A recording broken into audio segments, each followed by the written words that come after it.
Alors, formidable. Donc, nous avons regardé la première partie lorsque Paul est à Athènes. Là, on va voir ce qu'on pourrait appeler un exemple d'évangélisation. On a vu, si tu te rappelles, comment Paul, quand il est arrivé à Athènes, parce que son cœur a été outré, son esprit a été touché, il s'est mis à parler avec les gens. Le verset 17, il s'est entretenu dans la synagogue avec les Juifs, avec ceux qui servaient Dieu, avec Monsieur Tout-le-Monde, tous les jours sur la place publique, avec ceux qui s'y rencontraient, et avec des gens académiques ou des gens qui étudient, des philosophes épicuriens. Et en parlant avec ces gens-là, ces philosophes, il leur a parlé du Dieu inconnu. Si tu te rappelles au verset 23, il mentionne qu'en passant dans leur ville, il a vu justement comme leurs autels, leurs divinités, leurs idoles. Puis il avait un autel où on parlait, il y a une inscription qui disait ça, c'est pour le Dieu inconnu.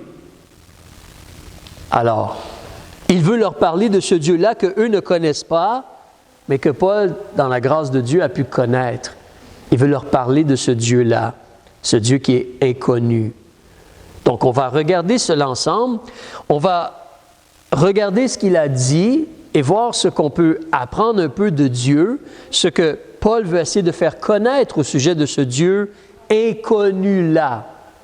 N'oublions pas, les gens qui sont devant lui sont des Athéniens, les gens de la ville d'Athènes. Ce sont des philosophes, des gens qui réfléchissent, qui étudient. Et si tu te rappelles, nous avions vu aussi au verset 21, quel genre de personnes habitent à Athènes? Des gens qui veulent avoir plein de nouvelles. Des gens qui s'intéressent toujours à avoir des nouvelles. Donc, des gens qui veulent entendre, qui veulent connaître, qui veulent savoir. Mais malheureusement, ces gens-là ne connaissent pas le vrai Dieu vivant, le vrai Dieu tout-puissant. Donc, Paul va leur parler de ce Dieu-là. Des fois, on se fait une idée de ce que Dieu est. On a une opinion de ce que Dieu est à cause des gens autour de nous, notre éducation, nos parents. Mais Dieu, il se fait connaître par ses paroles, par la Bible, par ses messagers, les prophètes qui ont parlé, qui ont écrit la Bible, ou là, comme Paul ici, qui partagent les vérités de Dieu. Alors, qu'est-ce qu'il leur dit au sujet de ce Dieu-là, le Dieu inconnu? On débute au verset 24.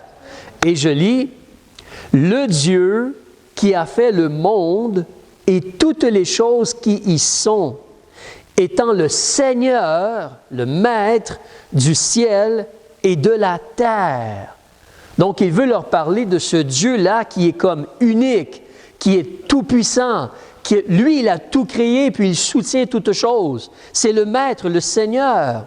Et c'est là que tu gardes en tête, si tu as vu dans des cours d'histoire ou en t'informant, on voit qu'en Égypte, auparavant, il y avait plusieurs dieux. Il y avait un Dieu pour la récolte, un Dieu pour la fertilité, un Dieu pour la nature, un Dieu pour ceci, un Dieu pour cela. Les Romains étaient similaires, les Grecs étaient similaires. Ils avaient plusieurs genres de dieux et chaque Dieu avait son petit compartiment, sa petite situation, sa petite part, si on peut dire. Mais on ne parle pas de ces petits dieux-là. On parle du Dieu Tout-Puissant qui est le Seigneur de toutes choses. Le Dieu qui a tout créé et tout est sous lui. Tout est différent de lui. Il est à part. Il est saint. Donc on parle de ce Dieu-là, le Dieu Tout-Puissant. Toujours au verset 24, il leur mentionne que ce Dieu-là, il n'habite point dans les temples bâtis par les mains d'hommes. Encore, si tu te rappelles, puis on le voit un petit peu dans l'Église catholique romaine aussi, tu vas voir des fois des endroits où justement, comme à Montréal, tu as l'oratoire Saint-Joseph. Oratoire parle de prière, Saint-Joseph parle de Joseph. Dans ce cas-ci, pour eux, c'est le Père de Jésus. Priez à Joseph. Tu vas aller à d'autres endroits, ça va être la basilique Notre-Dame, comme Marie. Tu vas aller à un autre endroit, ça va être Sainte-Anne de quelque chose. Tu vas aller à un autre endroit, c'est Saint-Antoine de Padoue. Tu vas aller à un autre... Alors, différents saints, différentes personnes à qui on prie, ont différents bâtiments, Et c'est là que tu peux leur demander de l'aide. Les Grecs, les Romains, un bâtiment, une idole, un faux Dieu. Mais le Dieu, le vrai Dieu, le Dieu Tout-Puissant, ne peut pas être contenu dans un bâtiment. Il est partout.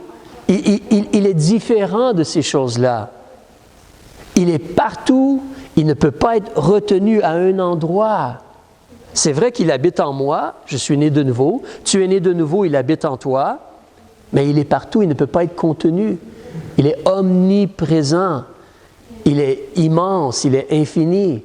Il est esprit aussi. Il n'est pas quelque chose de physique dans ce sens-là. Alors, c'est un Dieu qui est différent. C'est le Dieu inconnu. C'est le vrai Dieu. Le Dieu qui a tout créé. Verset 25, on te dit que ce Dieu-là n'est point servi par les mains des hommes, comme s'il avait besoin de quelque chose.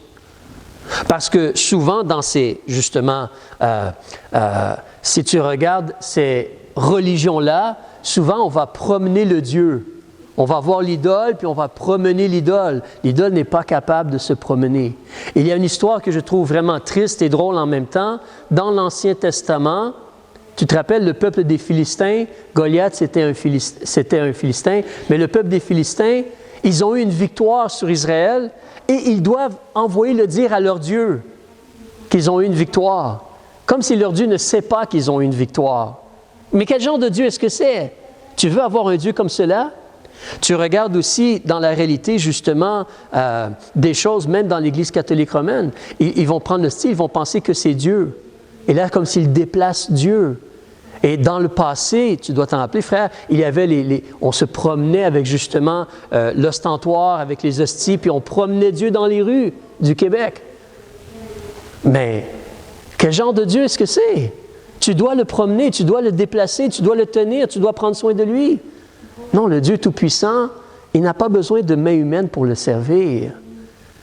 C'est vrai que Dieu nous a sauvés pour des bonnes œuvres et qu'il veut nous utiliser, mais Dieu par lui-même, il se soutient. Dieu, il est éternel.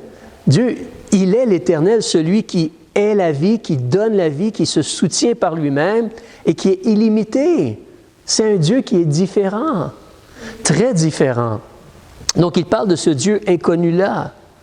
Et au verset 25, à la fin, il mentionne justement que c'est le Dieu qui donne la vie à toutes choses. Donc Dieu, il donne tout à tous. Il donne la vie, la respiration et toutes choses. Tout ce qu'on a vient de Dieu. Dieu a tout créé, Dieu soutient toutes choses et Dieu a donné la vie à toutes les choses. À tous, il donne la vie. C'est un Dieu différent. Encore là, eux, ils avaient un Dieu qui donnait la fertilité, un Dieu qui ramenait le soleil, un Dieu qui faisait ceci. C'est le Dieu qui fait tout. Un Dieu tout-puissant. C'est différent. Alors, continuons au verset 26. On te dit, où Paul mentionne, ce Dieu-là, il a fait d'un seul sang toutes les races. Et le mot « race » ici peut avoir plus qu'une signification, mais lorsque tu regardes dans de vieux dictionnaires en français, c'est comme une façon de parler des familles ou des nations sur la terre. Les races humaines dans ce sens-là, les familles humaines, les nations humaines. Donc, d'un seul sang, il a fait toutes les races. En réalité, c'est l'être humain, mais l'être humain est séparé en nations, en races, dans ce sens-là, en famille. Il s'est répandu sur la terre. D'accord? Mais vraiment, c'est Dieu qui a fait tout. Alors, ce n'est pas le Dieu des Grecs, le Dieu des Romains, le Dieu de... Non, c'est un Dieu qui a tout fait. Il a fait toutes les races où il a fait l'être humain. Évidemment, il s'est révélé à Abraham. Et là, il se révèle à travers Paul aux gens de la ville d'Athènes. Est-ce qu'ils vont reconnaître ce Dieu-là? Ce Dieu inconnu-là? Mais c'est un Dieu qui a tout créé, les races des hommes, pour faire quoi?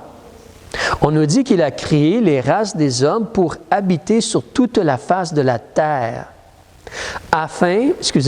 mais ayant déterminé la durée précise et les bornes, les limites de leur habitation. Ça, c'est intéressant, ça nous informe, ça nous enseigne qu'en réalité, Qui tient notre vie entre ses mains? C'est Dieu. Qui décide combien de temps on va vivre? C'est Dieu. Dieu a décidé quand tu étais pour naître et Dieu a décidé quand tu vas mourir. C'est Dieu qui a ta vie et les limites de ta vie entre ses mains. Donc, c'est bon de faire attention comment on mange, c'est bon de faire de l'exercice, c'est bon d'essayer de vivre en santé, mais qui tient ta vie entre ses mains? C'est Dieu qui tient notre vie, notre respire, notre souffle entre ses mains. Nous savons, si nous connaissons la Bible, vous vous rappelez, il y a un roi qui a prié, il était malade, et Dieu lui a donné 15 années de plus. Quelqu'un se rappelle, hein? Ézéchias. Donc, oui, Dieu peut choisir dans sa grâce de rallonger ta vie, mais c'est Dieu qui a ta vie entre ses mains. Si Dieu permet que tu meurs, tu meurs. Si Dieu permet que tu vives, tu vives. Alors, mais il a la limite de notre vie et même les bornes de leur habitation. Ça nous fait réfléchir sur la réalité justement que Dieu a décidé comme exemple.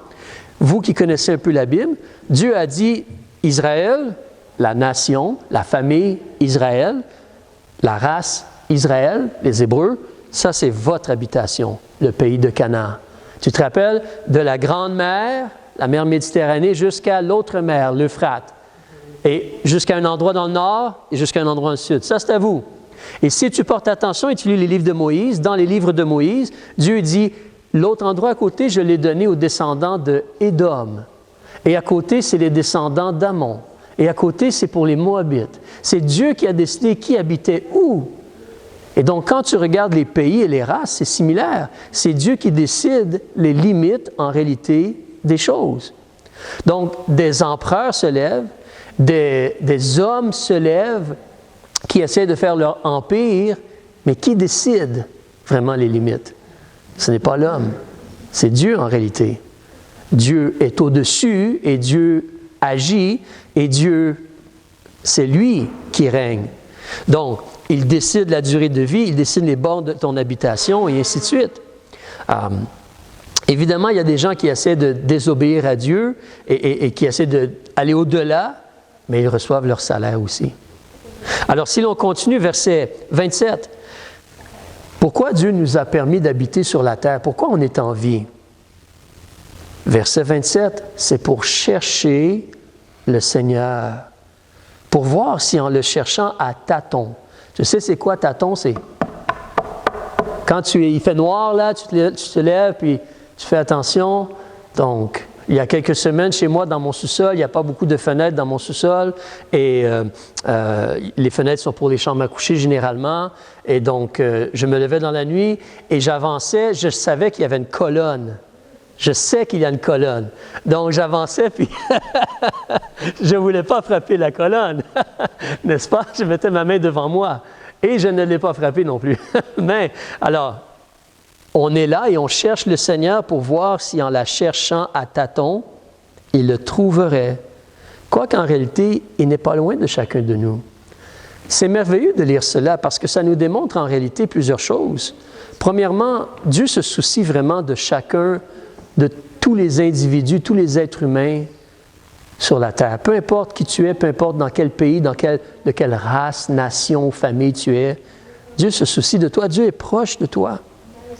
Dieu veut que tu le connaisses, mais tu dois décider de le chercher. Ce qui nous démontre qu'en réalité, Dieu veut que tous les hommes soient sauvés. On est là pour le chercher. Mais dans ce cas-là, c'est notre responsabilité à nous de chercher Dieu. Tu te rappelles, on a lu dernièrement en Romains chapitre 1, la création nous fait réaliser qu'il y a quelqu'un qui nous a donné la vie, il y a quelqu'un qui nous permet de vivre, il y a quelqu'un qui gère tout ce qui se passe, ça n'a rien à voir avec Mère Nature, c'est vraiment les mains de Dieu. Et voyant cela, qu'est-ce que l'homme a fait? Il a choisi à la place d'adorer la créature au lieu d'adorer le Créateur.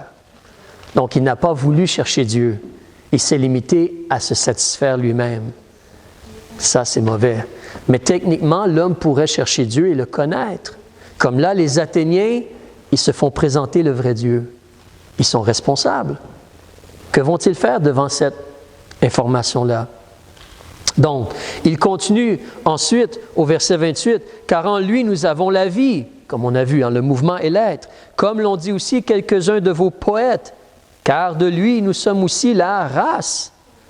Verset 29. « Étant donc de la race de Dieu, nous ne devons pas croire que la divinité soit semblable à de l'or ou à de l'argent ou à de la pierre taillée par l'art et l'industrie des hommes. » Est-ce que vous avez déjà regardé la civilisation grecque? C'était vraiment beau. Il y avait beaucoup de choses artistiques, des choses taillées. Il y avait beaucoup de choses vraiment... Encore, si tu vas à certains endroits vers la Grèce, les ruines sont encore là et d'une certaine façon démontrent leur ingéniosité. D'accord? Donc, ces gens-là, cette race-là de gens, les Grecs, c'était des gens avec une société civilisée, développée et avec beaucoup de technologie là. Comme on dit des fois au Québec, ce n'était pas des deux de pique. D'accord? Si vous connaissez l'expression. Mais c'était des gens qui avaient des capacités, là. Ils ont développé des choses.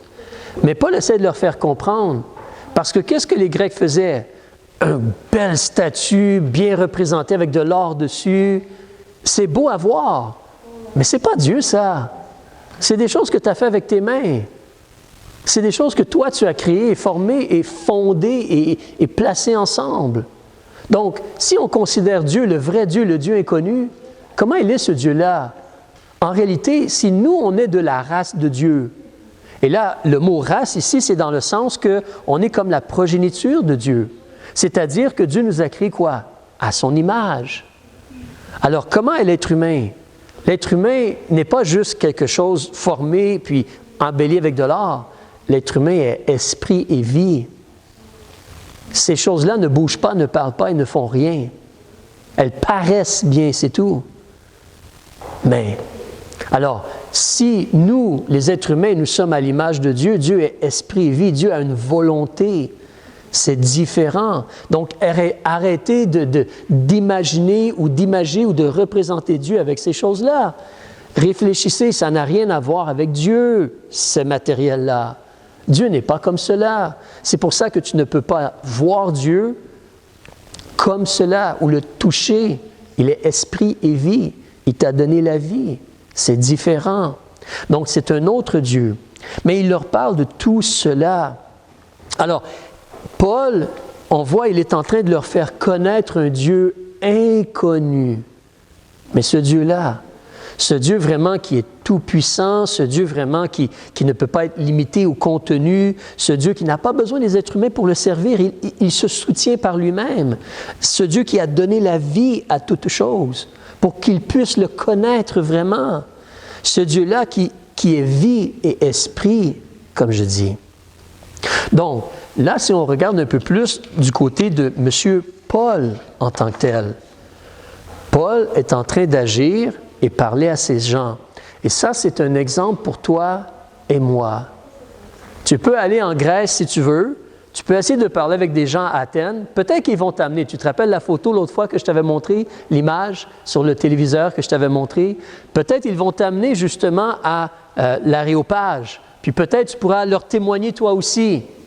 Mais ici, maintenant, dans ta vie, les gens autour de toi, en réalité, la majorité des gens, présentement, ici, autour de nous, ne connaissent pas ce Dieu-là. Ils ne connaissent pas ce Dieu-là. Ils connaissent peut-être une forme de spiritualité, une forme de religiosité, ou ils ont une idée d'un autre genre de Dieu. Souvent, tu sais, les gens, ce qu'ils vont dire, « Oui, moi, je crois qu'il y a une force. Il y a une force supérieure. Il y a quelque chose, c'est trop évident. C'est pas une chose. C'est un Dieu. C'est une personne. Comme toi, tu es une personne. Alors, les gens ont besoin de connaître le vrai Dieu. C'est notre responsabilité à nous. Nous devons expliquer Dieu, comment Dieu il est vraiment, avec ses paroles. Montrer aux gens les paroles de Dieu. Je veux te faire remarquer, comme l'autre fois, j'avais mentionné cela, en réalité, les gens devant nous, nous voulons les aimer. Les gens devant nous, nous voulons qu'ils comprennent que nous sommes comme eux. La seule différence, c'est que quelqu'un nous a parlé de Dieu, on a connu ce Dieu-là, et maintenant on veut leur faire connaître ce Dieu-là. Donc, on veut qu'ils voient que nous sommes comme eux, puis on veut qu'il y ait un certain attachement, un lien. On veut parler à leur cœur, on veut parler à leur âme. Et qu'est-ce que Paul fait? Tu te rappelles, l'autre fois, j'avais mis un petit point ou accent ou emphase sur le fait que quand Paul parlait avec eux, il a essayé de faire un lien avec eux. Évidemment, ces gens-là avaient des idoles et Paul était « Ah, les idoles! » Mais Paul a utilisé la réalité qu'il y avait un autel qui disait Dieu inconnu pour dire « Hey, en passant, votre autel, là, moi je le connais, ce Dieu inconnu-là. Voilà le Dieu que vous ne connaissez pas. Voilà les vérités au sujet de ce Dieu-là. » Et remarquez une autre chose que Paul fait encore là en conversant avec eux. Il se place à leur niveau et il veut essayer de rejoindre leur cœur. Qu'est-ce qu'il fait? Regardez le verset 28 avec moi. Qu'est-ce qu'il fait? Il leur dit, « Car en lui nous avons la vie, le mouvement et l'être. » Ce n'est pas juste moi qui le dis, vos poètes l'ont dit. Vous savez, vos poètes, quand ils ont parlé, qu'est-ce qu'ils ont dit? Voyez-vous, il essaie de faire un lien, d'attendrir leur cœur, de leur faire réaliser, nous sommes similaires, mais regarde, porte attention à ceci. C'est sérieux, c'est important. Donc, il essaie de rejoindre le cœur des Athéniens et créer des liens. Et ça, c'est quelque chose qu'on doit reconnaître. Les gens devant nous ne sont pas des clients qu'on doit convertir, entre parenthèses. Les gens devant nous ne sont pas des chiffres ou des numéros. Les gens devant nous sont des âmes humaines. Et on veut les aider, les aimer, on veut donc parler à leur cœur. Et nous avons les mêmes genres de situations que eux. Donc, mais Paul essaie de leur faire voir, même vos poètes ont parlé de certaines réalités. Considérez la vérité qui est là devant nous. La vérité, c'est puissant et c'est fort. Des gens essaient des fois de cacher la vérité. On a vu dernièrement dans le livre aux Romains, Paul dit que les gens ont retenu la vérité dans l'injustice. Mais la vérité, c'est puissant et c'est fort. La vérité de Dieu. La dernière chose qu'on peut remarquer sur Paul, il leur parle de Dieu, mais surtout, qu'est-ce qu'il doit faire? Il doit leur donner le message de l'Évangile. C'est ce qu'il fait. Lorsqu'on continue, le verset 30. Alors, ce Dieu-là, le Dieu inconnu, donc je vous présente là, verset 30, mais Dieu, ce Dieu-là, le Dieu inconnu, Dieu, il a laissé passer ces temps d'ignorance. Maintenant, le message de l'Évangile va partout dans le monde. Il a laissé passer ces temps d'ignorance. Il annonce maintenant aux hommes, aux êtres humains, la race humaine, que tous, en tout lieu, se convertissent. Et ici, convertir, c'est un synonyme de repentir. Là. On pourrait dire repentir, convertir, ce sont des synonymes. C'est que tous les êtres humains doivent se détourner de leurs faux dieux, de leurs idoles, de leurs fausses idées, de leurs fausses opinions, de leurs fausses perceptions, des mensonges du diable. Ils doivent se tourner vers la vérité, vers ce Dieu-là, et le reconnaître, et l'accepter, et le recevoir. On doit être sérieux dans le fait de chercher à connaître le Créateur. C'est le temps de se repentir. On doit se détourner de ce qui est mauvais, de ce qui est faux, de ce qui est péché. Alors, verset 31, il continue. Pourquoi on doit se repentir, se convertir? Pourquoi on doit se détourner du mal et de l'idolâtrie? Parce qu'il a fixé un jour où il doit juger le monde avec justice par l'homme qu'il a établi. Et il faut accepter cela. On n'a pas de difficulté avec le fait de réaliser que Jésus-Christ est homme, parce que Jésus-Christ avait un corps humain. Donc, dans ce sens-là, Jésus-Christ est le Fils de l'homme. Il l'a dit plusieurs fois dans les Évangiles, « Je suis le Fils de l'homme ». Le Fils de l'homme. C'est parce que Jésus, le mot ou l'expression « Fils de l'homme », ça veut dire être à la ressemblance de. Comme si je mettrais mon garçon Gabriel à côté de moi et même Joseph à côté de moi, Samuel me ressemble un petit peu moins. Il ressemble plus du côté de ma femme. Mais nos enfants nous ressemblent parce que c'est le même ADN, c'est les mêmes gènes dans ce sens-là. Alors, donc, il y a une ressemblance. Jésus, il est à la ressemblance de l'être humain. Il a pris un corps humain. Et merci d'avoir fait cela parce qu'il peut compatir avec nous. Alors, Jésus est 100% homme. Il avait un corps humain. Il était 100% homme dans ce sens-là, mais il est 100% Dieu. Pas moitié Dieu, moitié homme. 100% un corps humain, 100% divin quand même. Temporairement, il avait une enveloppe humaine. Mais, alors, cet homme-là, Jésus, il doit juger le monde. Donc, parce qu'il a fixé un jour où il doit juger le monde avec justice par l'homme qu'il a établi, ce dont il a donné à tous une preuve certaine en le ressuscitant des morts.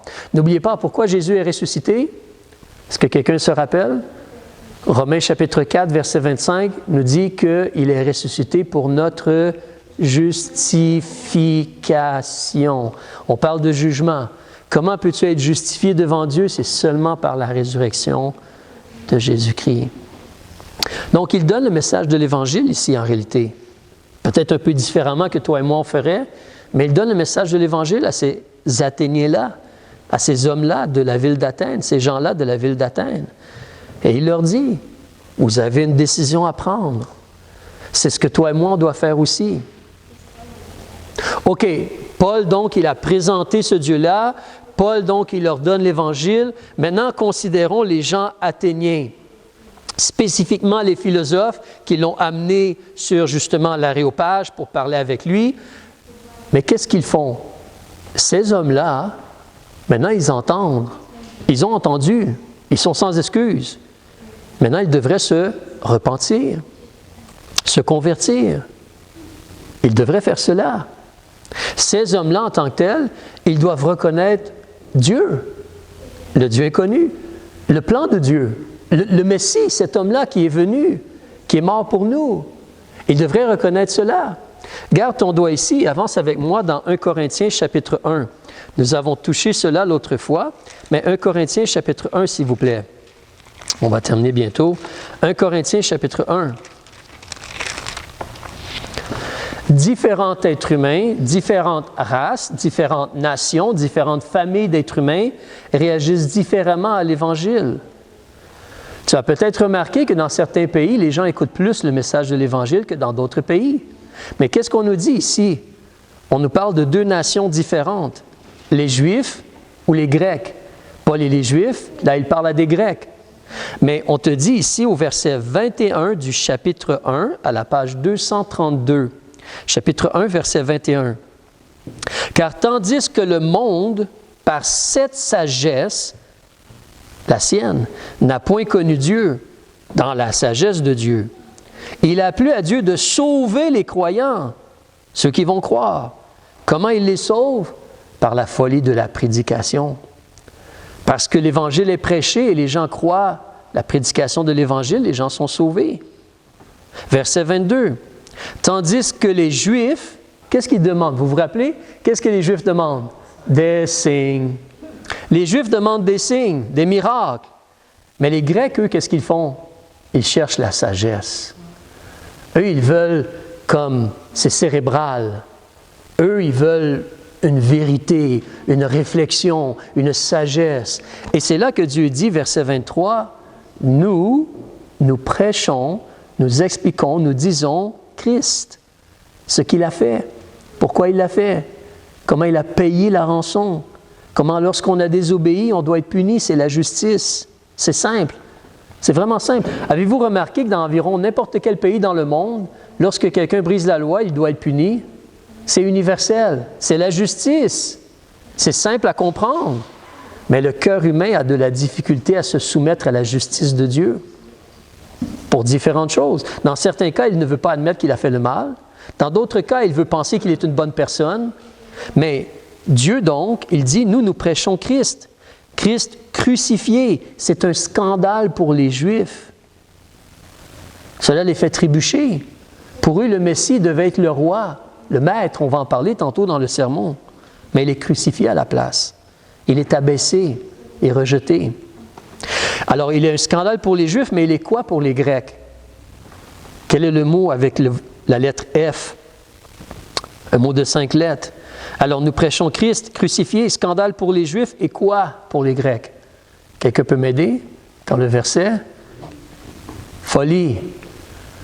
Quand tu parles de Jésus à quelqu'un, un Grec qui pense beaucoup, mais c'est trop simple, c'est trop... Mais non, il manque quelque chose. Il pense que c'est de la folie. De la folie. Mais en réalité, verset 24, « Mais pour ceux qui sont appelés, tant juifs que grecs, le Christ, c'est la puissance de Dieu et la sagesse de Dieu. » Et c'est le salut. C'est cela, c'est la justice. Alors, revenons à Acte 17. Mais ça, c'est le danger, hein? C'est le danger. Devant la porte de secours de Dieu, les gens disent, non, il doit y avoir un autre chemin. Je vais regarder ailleurs. Non, non, non, non, ce n'est pas assez approprié comme porte de secours. Je vais espérer en d'autres choses.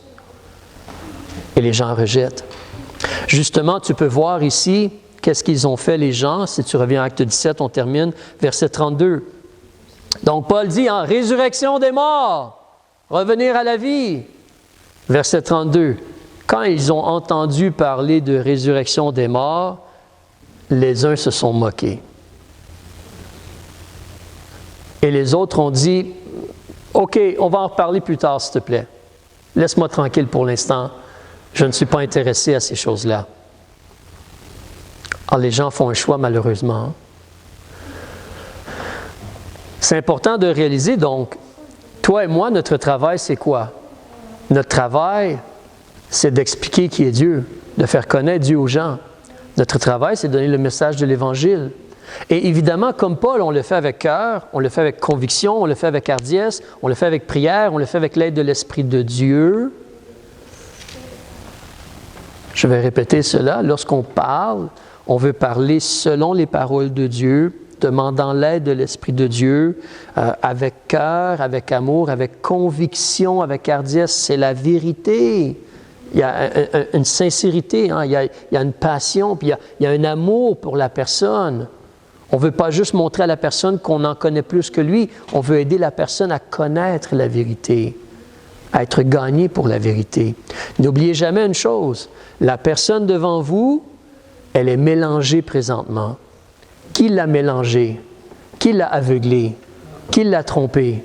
C'est le diable à la base. C'est les mensonges du diable. Si tu te rappelles, on a vu dernièrement 2 Timothée chapitre 2, le diable tient les gens captifs et soumis à sa volonté par les pièges du diable. Donc, quand il y a quelqu'un devant toi avec qui tu essaies de parler, ce n'est pas juste toi et lui qui argumente.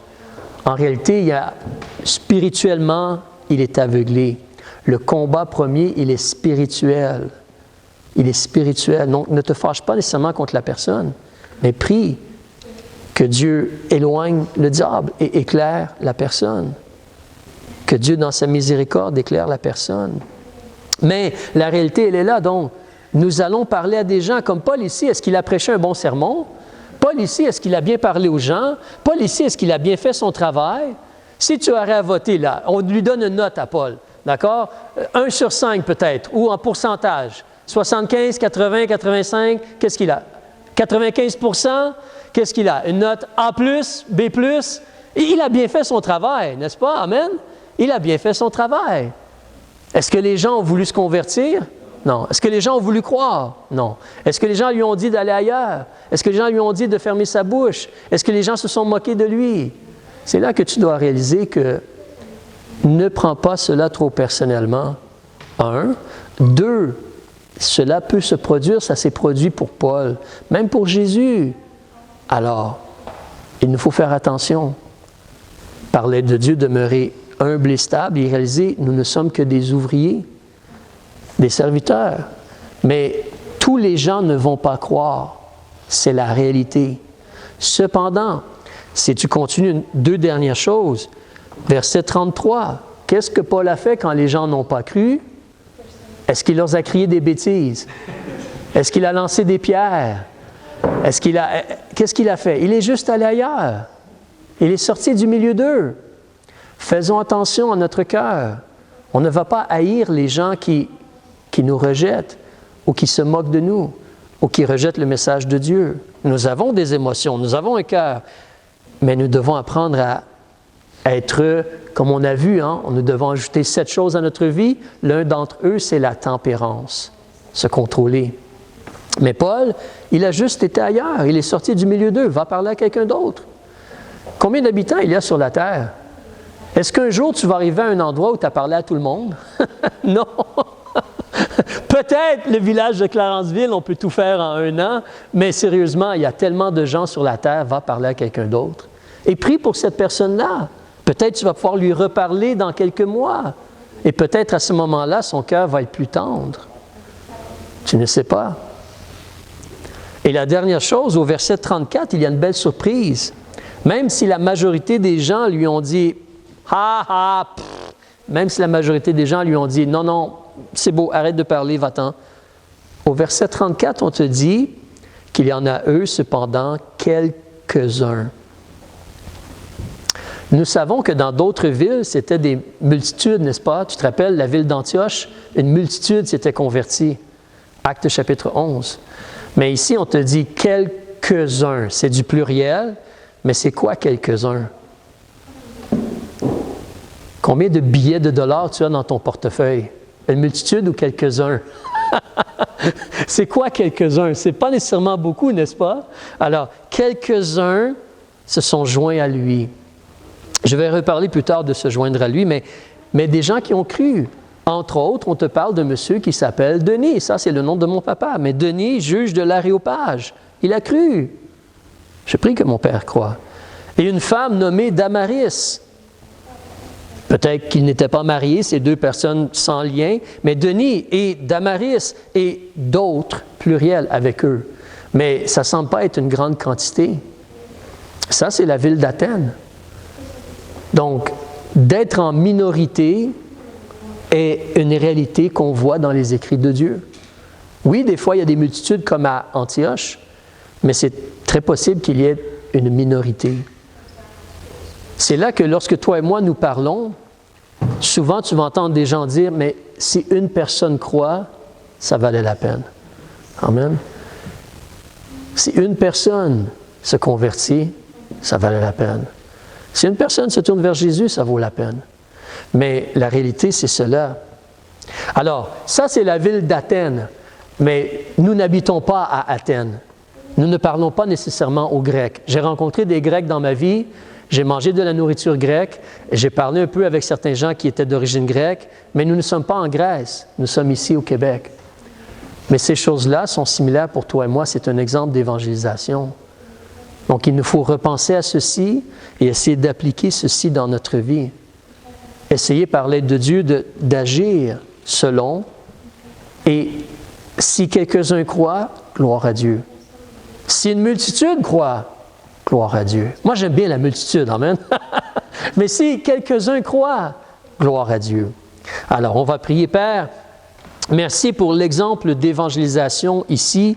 Paul est en voyage, il arrête. Il est même seul, techniquement, dans la ville d'Athènes. Il est seul.